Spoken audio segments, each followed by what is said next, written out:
பெருந்துறையில் நாளை பங்குனி 20 ஏப்ரல் 2 வியாழக்கிழமை மாலை 4 மணி அளவில் அண்ணன் சீமான் பேசுகிறார். அண்ணன் சீமான் பெருந்துறை வராரு.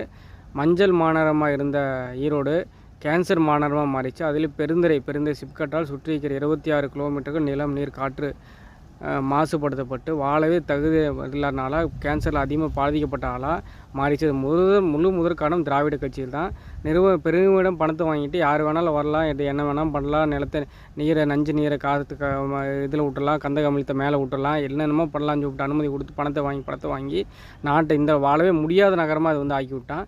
மறுபடியும் அவங்களை தேர்ந்தெடுத்தாங்கன்னா இங்கே எல்லோரும் கேன்சர்னு சாவத்தவர வழியில். இதுக்கெல்லாம் ஒரே மாற்று அப்படின்னா நாம் தமிழர் கட்சி தான்.